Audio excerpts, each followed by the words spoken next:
Welcome, and good morning. Welcome to the Rick Helps Real Estate Show. We're going to take a look at some numbers today. I was out of town a little bit last week, so I fell a little bit behind. So thank you for asking, those of you that said, hey, Rick, where's the numbers? But I've got some new stuff today. Now, it's not like this new stuff's exciting, but I'm glad to see the multiple listing service finally step up to the plate for us real estate agents and give us some timely data. The MLS is where everything's stored, all the numbers, all the stats, but their reports that they had for us, if we went down and pulled up like market report, it was always 2 to 3 months old. It was useless. Every report that they had, every time I went and looked at it, with the exception of Tom Ruff, who writes a report and a commentary, and I'll show you in a few minutes, you can find it on my website. That one was good. But everything else in the MLS was just like, why bother? You know, you look today, it's July. You get in there and they're showing you April numbers. Well, I'm going to show you what's new and how it's going to help us kind of concisely look at some of the data that's going on in our market. So we're going to start off with mortgage rates down to 6.82, which is a marked improvement over what we've seen the past month. And that's due to, of course, the CPI. Numbers coming in a little bit favorable. It's amazing how 1/10 of 1% gets everybody all giddy, like the bond market. Oh, here we go. It's getting better. 1/10 of 1% better than projected. Oh, to be a mathematician. Here it is, folks. They have a new thing here in the MLS. It's called Rapid Stats. Now, if you're a real estate agent, get to know this page, because your clients are going to want to know what's going on, and this is where everything is right now. I know a lot of you are not subscribed to the Cromford Report. You should be. You can get a lot of analysis out of this, but you can really deep dive into this page. Now, here's the dashboard in Rapid Stats, and you'll see here that it shows that today, not last month, not 3 months ago, but today we have 17,971 listings. Now, it's a little bit different from what you see on my ticker down below, and I want to explain that a little bit too, in that I've always been tracking new listings that come on. I'm going to come back to this for a second and show you down below here. See how it says our active listings are 18,056. So I pulled that right off the MLS this morning. We have 2,869 new listings, and 2,559 contracts. Difference of 310, a contract ratio of 89. Now, you've followed me and known that we've been running about 70, 75. So what's changed? I started looking at this and saying, okay, I've got new listings that come up and back on market. And then I'm subtracting listings that have been canceled or expired, because I kept seeing this gap between the two. And this was pointed out by one of our subscribers out in the Pacific Northwest. Rick, if we have a gap by 1,000 units, how come active listings aren't growing? Well, because people were pulling their homes off the market. So now I'm pulling them off the market. So that's why you see a difference from between 70 and 75% on up to 89%. And that's why new listings are only going up about 100 a week in total, not new listings, active listings.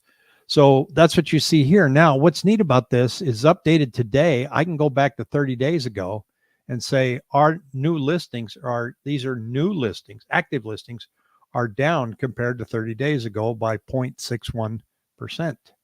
And if we look today and we say sold listings, how are those doing the last 30 days? Well, let's look at that. And it says they're down 14.4%.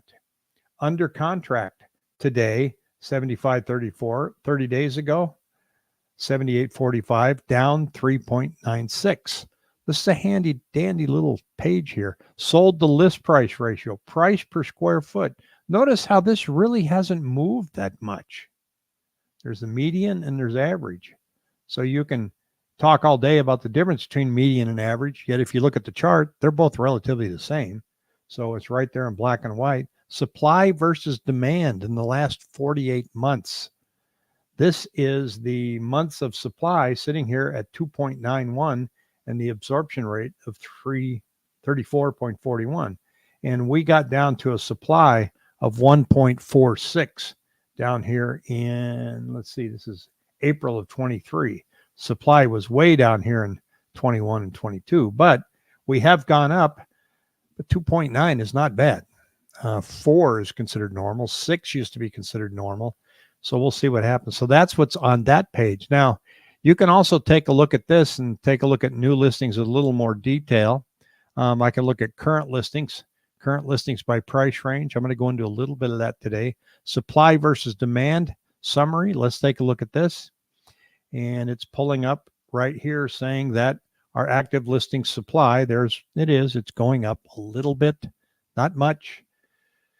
And it's going up simply because sales are so dismal. Seasonally adjusted current supply index at a little over 80%. In other words, supply is good, especially when compared to sales. Seasonally adjusted demand index, really low.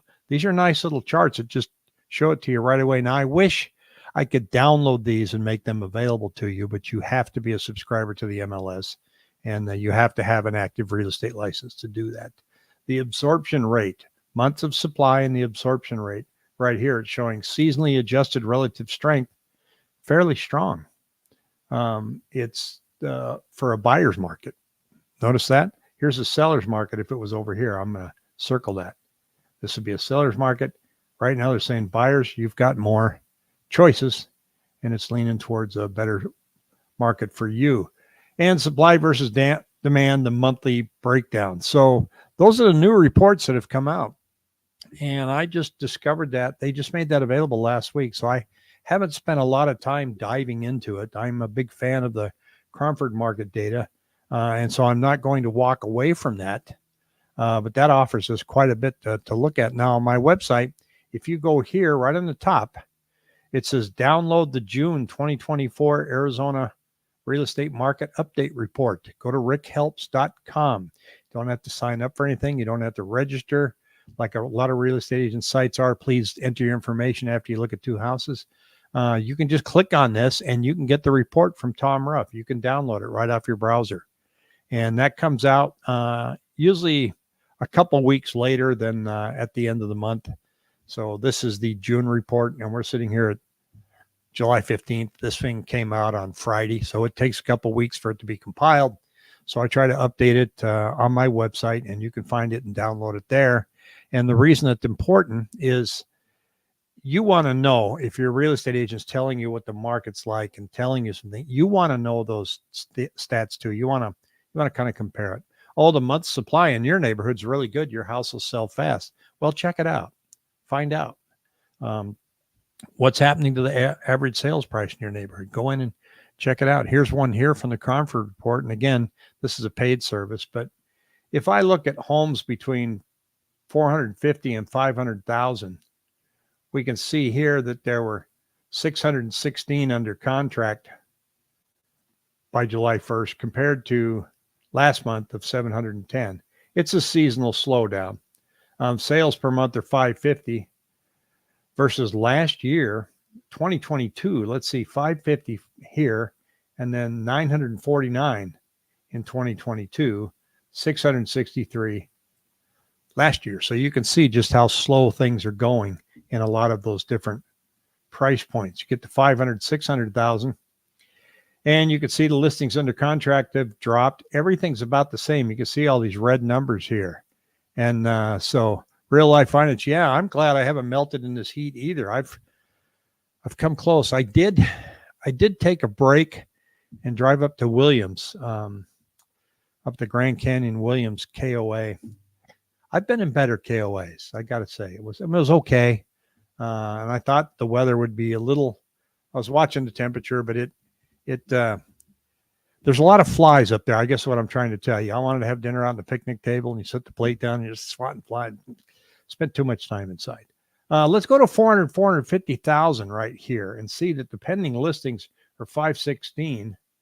And that's considerably higher than where they were in 2022 at 287. But the active listings, excluding under contract, let's see, is 1487. Pretty much the same as last month, a little bit higher. So that price point, especially get 350 to 400,000, there just aren't that many there. So this is a handy little chart to just kind of look and see what's going on. Now, when you get up above 2 million, this time of year, things tend to really slow down. You only got 59 pending listings, 82 sales per month. This is our active listing count right now. We went up slightly just because the holiday is over. That always tends to take a little tiny dip and come up. And then I had a question from one of our viewers about Rancho Vista. And this is the Optima complex condos up in Scottsdale. They're kind of nice, kind of pricey. They're sitting there at about, this one's asking $920 a square foot. So I pulled up, it's sorting it by price, but he was asking how many are listed today compared to 2019. Unfortunately, the MLS does not let me dissect it that way, but I did go in and pull up and sorted and came down and said, well, how many are actually active right now? And what you see is there's 39. So there's 39 that are for sale. The real shocker is if you go in and look and see how many are for rent. I mean, it's unbelievable. They're getting kind of dated. This place was built, I believe it was 2009. They're kind of unique. I mean, the patios, they all look out over this. If you want to have some fun, there's the inside patio. It's a pretty neat area. Go up and look where they hang the lock boxes. Now, they're going to have lock boxes up there for rentals and for sale. And there's a wall by the mail box area that's just this metal grid. And all the real estate agents hang their lock boxes on that grid. And it's just a sea of lock boxes, more than you'll ever see in your life. Try finding the address you want. They're not alphabetical. They just hang them up, and you have to pull them up and look for the address. And some people put their business card on them, and that doesn't help me. Put the unit number on there. Now, once you find the unit number, you get the key out, you got to figure out where that unit is. And this place is really hard to figure out where number 2021 is. I can assume it's on the second floor. And so you got to go look at the map. So anytime you get a call to show and meet a client at this place called Optima, you have to go there about 45 minutes early before your client shows up so that A, you can find the place, and B, you can meet them out front to take them to the unit. You can't just say, okay, I'll meet you there. You got to use the key to open up the gate to get in the complex, and then you got another key for the condo. Wah, right? But it's difficult, as are most condo complexes. Their numbers never make sense. How much is the HOA?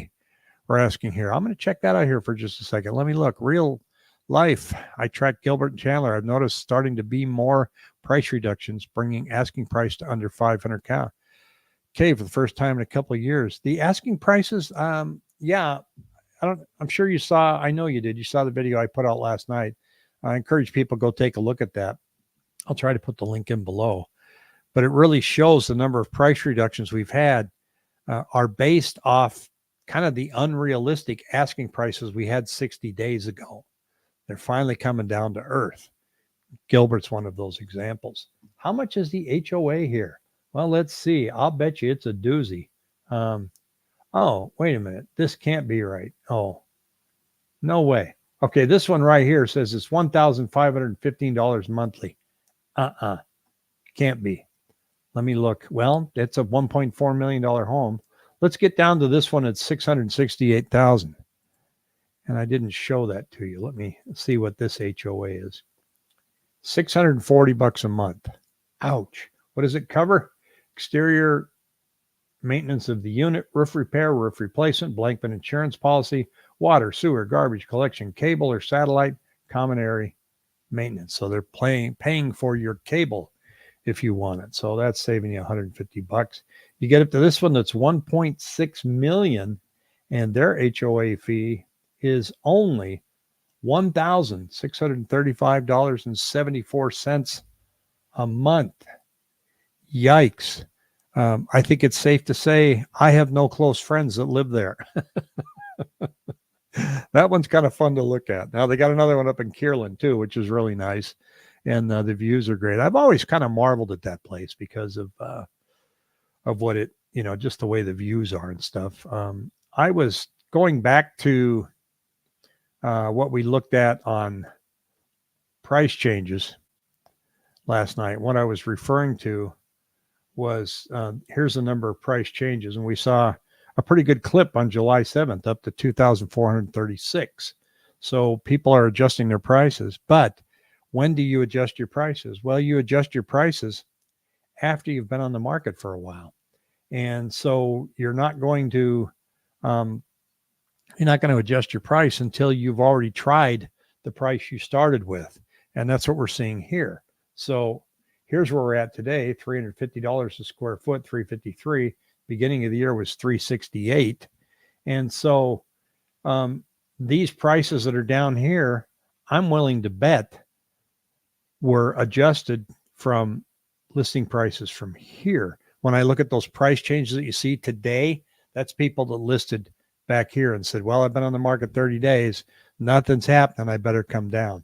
And that you're seeing that reflected in this price chart. And no one's goal needs to be that their Social Security will cover HOA dues. Yeah, if that. I mean, geez, that's and you know what? HOA dues are not deductible. So we're seeing the asking prices coming down. We do see that happen seasonally every year. So it remains to be seen whether or not we flatten out as we get into September and October. We may see some of that. I'm not sure what the impact, Jason, maybe you can tell me what the impact of the rate reduction is going to be. Are we kind of ahead of our skis? We went from 7.1 to 6.82. By the time the central bank gets in September and actually lowers it by about a quarter of a point, is that going to make a difference? Because the number's already baked in. So usually when the central bank comes out and says, well, we're lowering this by 0.25, rates go up that day. And so I don't know. It remains to be seen. A lot were asking 550 to 600 2 months ago, and now they are 50,000 less.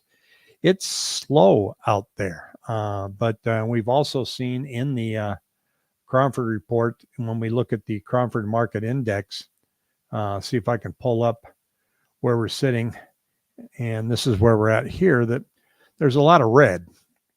In other words, everybody's down from last month, especially Chandler. It's got knocked off its peak. It's down 10% versus last week. And we have the market's already priced in almost 50 basis point reduction. Yeah, so between now and September, then, we're not going to see much movement on rates unless a really lousy jobs report comes flying in. And then you'll see that. But the jobs report so far, statistically, have been good. They've always been suspect. But so getting back here, Fountain Hill's down 14% versus last year. Again, that's seasonal. Phoenix is down 4.8. So a lot of red there. Queen Creek went up a little bit, Maricopa, but they're clearly in a buyer's market. Anything down here in below Surprise, that's a buyer's market. I'm just going to call these two cities here a balanced market, and all of these up here are a seller's market, but barely. So it's not. So if you're selling, don't despair. A lot of you have a lot of equity. You're not going to get that peak price you thought you would get. So don't start there. But if your house is in good shape and it presents itself well, folks, it's going to move. We're seeing that. And there are still some multiple offers out there in certain neighborhoods. So it's not a bleak situation. It is bleak for those in the industry. The phones aren't ringing. There's not that many people out there looking. I know Jessica's been really busy with us. She's running around like a, whatever analogy you want to get, chicken with his head cut off, something like that. So she's been busy. She had a couple listings that went under contract and helped find some homes for a couple of our buyers. So it's been good, but it hasn't been brisk. So we're just waiting, and I'm not waiting for brisk. I really don't want to see the market heat up like it did in 2021 ever again, to be honest with you. That just wasn't fun. It wasn't fun for buyers. And for listing agents, there's nothing worse than getting 15 offers and they all put in what's called an escalation clause. I will beat the other offer by $1,000. Well, that's what he said, and that's what she said, and that's what she said. How do you get through that? So you're on the phone all day going, okay, they went to 650, so you're going to go 651. Okay, hey, we got one at 651. Does that mean you're going to 652? And it's hard to be fair. So you're presenting all these to your buyer, and you're going, your seller, and you're going, here's what we got, man. This is a mess. So now you got to shift over and say, okay, they're beating the other one by price by about $1,000. They're waiving inspections. They say they're going to waive the appraisals. Now we got to do a deep dive and say, can they close? Do they have the money? So now you're on the phone with the lender. Are they qualified? Can they do this? Give me an idea how they're funding this. And so when it's really brisk like that and you're trying to analyze 10 different offers, it's a mess. And some deals fell apart just because of that. Now you've got time to think about it. Now you've got time to look at an offer, present it to your seller, consult with the lender, talk to the other agent, and make a sound decision of whether or not this offer looks like something you can accept or not. As a buyer, you can say, well, okay, I'm going to offer them. All buyers are coming at you offering less than what you're asking. So just be prepared for that. They view the listing price as wrong. And so, and I'm not saying that's right or wrong, but that's just where we're at today. So they're going to come at you and go, okay, I'm going to offer you this. And you're probably not going to like it. So don't reject it. Just view it as an open invitation to negotiate. Go back to the agent and go, well, you're a little lower than we would like to see. So let's talk about where we think we can have this offer end up where we're both happy. And you've got time now. That's the beauty of it. So even though it's a slow market, and even though the affordability's pushed the wall, for those that are moving, that have to move, they don't have to panic and hurry up and get things done in a day. They've got time to negotiate, and that's a good thing. 2.9 months supply is not a lot. Now, the confusing part is in new construction, because you'll hear pundits say that we have a 9-month supply of new construction. And when they roll back the numbers and say, well, how many are actually ready and done? How many months of supply is that? And I'm hearing it's about 3. So if you look at all the homes that aren't finished yet, then yeah, perhaps we have a 9-month supply. So it boils down again to an absorption rate, and it gets kind of complicated. I don't know if I can honestly say that we're overbuilt on new construction. In some parts of the valley, perhaps we are. It's hard to tell. Inventory is plentiful in Phoenix and Tucson, but man, the prices are stubborn. Yeah, they are. I wonder if pricing will drop as much as it did from May 22 to November 22. I don't think so. That was more of a panic. You know, the rates went up so fast that people panicked, and a lot of those price reductions were driven by the iBuyers down here, Open Door and OfferPad. The prices are sticky, and look, prices went up like crazy. People are going to see what they get. I'm not seeing an enormous jump in canceled listings or expireds when I look at that. I'll see if I can pull that up here, because that's usually where you see people that tried and gave up, and our expired listings are below last year. Year to date, 2,561. Last year, 3,000. So this means that people put their homes on the market. They didn't get what they wanted, so they just let the listing expire. They're not giving up as fast as you would think, and canceled listings are not spiking. And same here. Let's see. I'm trying to catch up here. Some here in Seattle, Tacoma, inventory is going up. Prices are still too high. So high. Yes, that's happening everywhere. Do you anticipate a normal cycle of inventory dropping going into Q3 and Q4? I do. We normally see a little spike in inventory in June, but we're not seeing that now. If I look at our inventory now on a weekly chart, Renee here says, good morning. I think Buckeye has a bunch of new construction. Yeah, that's an understatement. They got a bunch. Come on, I was pulling it up. Where'd it go? Let's see. I want to go to analysis by topic, active listings, all areas, types, weekly chart. Getting faster at this, folks. If we go back, let's go back pre-pandemic, shall we? Let's get rid of 2021, and 2022. And let's look at 2019, 2018. You can see in 19 that our listings started to drop long around July, August, started to go back up in October. And we saw a little bit of that in 2018. Now we're seeing pretty much a flat line. It's going to depend on, we're still stuck in a rate lock. People don't want to move. I don't see that changing between now and fall. I don't see anything on the horizons like we just discussed. The market's pricing in a 0.50 rate reduction, and we're probably going to see a 0.25. And so it's possible that rates at 6.82 go up a smidge. But I don't see anything that drives them down far enough between now and Christmas to say, here we go. And again, I know I'm always standing on my high horse when it comes to elections. They don't matter. Diddly squat. Doesn't matter. Doesn't change rates. We've already looked at the data and saw that every election year, the rates are doing whatever the rates do. No, they haven't manipulated it. They haven't moved it. And to be honest, if the central bank was going to try and prop up the economy to make things hum in November, they would have had to do that quite a few months ago, because it takes time for that to take effect. If we went down to 5% mortgages today, the first thing that happened, you can bet on inflation raising its ugly head if our rates go climbing down. So they're not going to take that chance, and they're worried about that. They're worried about making the mistake that was made back in 1978, 79. Thought things were great, lowered the rates, and we just put gasoline on the fire of inflation. So Powell's being very, very cautious. Let's say the Fed cuts once or twice for the end of the year. Do you anticipate a buying and selling panic frenzy, or will people move slowly? Is it really a small change? I don't see a buying frenzy. I mean, we know that 5.5 is a pretty good sweet spot for people getting off the fence and buying. But we've kind of ruined that sweet spot with the price of homes being out of reach for many buyers.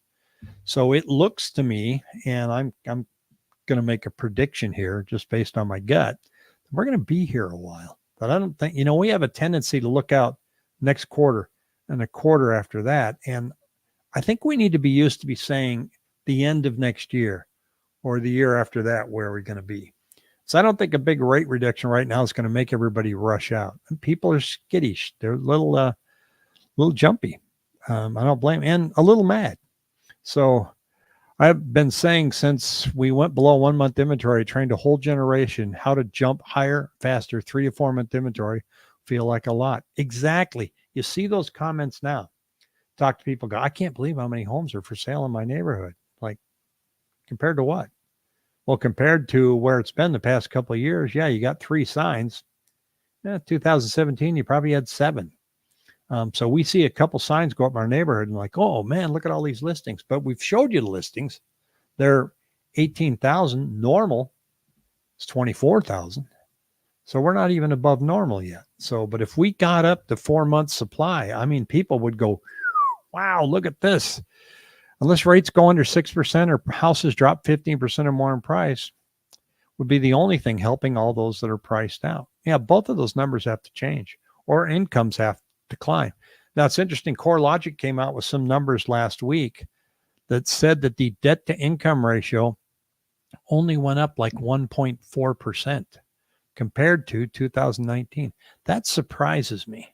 Debt to income ratio on people that are buying, because that indicates that wages have really climbed up. I haven't seen anything that makes me feel real good about that number, that it's only 41%. Now that's a pretty healthy debt to income ratio, and that's all your debt. So if you are looking to purchase and get prepared, make sure you get rid of that debt. Get rid of that high car payment. That's what's really dragging people down. And it's having an effect on people's ability to qualify for a mortgage. But, I look at some of my relatives, nephews and nieces that just bought a house, and I like up in Washington. Your payments, how much? That's a tough one to swallow. And I think I could do it. Renee says, I have an older friend who really can't sell because he can't purchase a better home. So he's deciding to get a reverse mortgage to capitalize on his newfound equity. At certain ages, those reverse mortgages are not a bad thing. Pat and I have talked about getting on and explaining those. They scare people. but they're not bad. You can turn them on and turn them off at any time, and you're getting paid to stay in your home. And it takes time for that equity to whittle around over time. It doesn't happen overnight. I know I tried talking my mom into a reverse mortgage on her home, and she was vehemently opposed to it. No way, your Aunt Donna lost her shirt. Well, when Aunt Donna loses her money, then no, you're right, Mom. Let's not do that. But they're not a bad thing, but they're not for everybody. And when you're sitting on a lot of equity and yet your home isn't selling, that's kind of rough. But he may also want to look at the company that we had come on called, I'm having a brain disaster here. It's a bridge loan. Knock. That's what they are. Knock. Knock comes in and gives you an offer for your house. Here it is. Now, you've got 60 days to try and find a buyer. And you can go in and fix up your house, clean it up, stage it and all that, and get a buyer. And if it's more than what Knock offered you, great. But Knock will give you an offer for your house, and they'll give you the money to go buy another house. Then you got 60 days to find a buyer to get more money. If you don't sell it in 60 days, Knock will buy it for the price that they offered you. So, Renee, that might be an option for him, your friend. Have them check that out. It's knock.com. And we did a video on that probably about 3 weeks ago. It was pretty interesting, but there's options out there. But it's kind of a pain. And you're saying you have an older friend that can't sell because he can't purchase a better home. I talk to a lot of people that go, I'd like to sell, but I don't know what I'm going to get. I can't find anything. I've never seen this many people waiting for a couple of reasons. One, they're waiting because they're convinced prices are going to come down. That's their strategy. It's not so much a strategy as a hope. And there are people that have come out and said, if prices get down to here and rates get down to there, I'm jumping in. Imagine the hordes of people that are going to fly back into the market if we have a downturn. Now, you never heard that in 2007. Boy, I tell you what, if things crash, I'm getting in. Well, everybody leveraged themselves to the hilt. And then when things did crash, nobody could buy. They got their mortgages called on them. Now they're in foreclosures and short sales. So, and then it was so ugly that everybody was saying, don't buy real estate. It's never going to be good again. So if we do see a severe downturn somewhere in here, I don't think the attitude's going to stick that says I'm getting in and getting this bargain now. I don't think so. I think people are going to be spooked and the mentality is going to change. I know a few people in Tempe, they're way over leveraged and are starting to have issues finding tenants that will pay high rent. Might be a sign of what's to come. I think the sign of what's to come is you're seeing some adjustments in rental prices, especially in areas like Tempe that I feel are overbuilt, and Gilbert's about to be overbuilt. And you're seeing some adjustments to the rental pricing, but not cashes. But, your average landlord is still going to try and push the envelope and see what they can get. And we're seeing that. And people, instead of it being high rent, is probably going to be decent rent. If the investors have purchased correctly and given themselves some wiggle room, then they don't feel the need to dump the homes. And I don't see a lot of that going on. We still have 23 to 28% of our sales are investors right now. And that hasn't slowed down as a percentage. It's slowed down as a number, but not as a percentage of overall sales. So, and those things, again, happen slowly. You're trying to list something this month for a rental price of, $1,900, $2,000 a month. It didn't work. So you went down to $1,900. Then you went down to $1,800. And that's a 6-month crawl. I think that takes time. And real life is, I'm so tired of foreclosure crash, brothers. Not happening. People have equity into hundreds of thousands. Almost nobody had this 2006. Yeah, there's so much equity out there. The crash is ridiculous. And I just shared numbers last week of the delinquency rates. The delinquency rates are 1.4%. Historic lows, folks. People are not behind on their payments. And you don't have foreclosures until they fall behind on their payments at about 9%.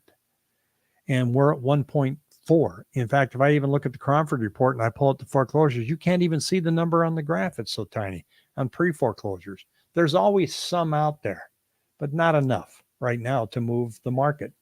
And that's the situation that we're in. And in fact, on the Friday show, which we've moved to Thursday, we're thinking of just calling it the muddle hour, because everything's just muddling along and not moving at a very fast pace. So I hope everybody has a good Monday. I got to tell you, I was very disturbed over the weekend seeing that assassination attempt on Trump.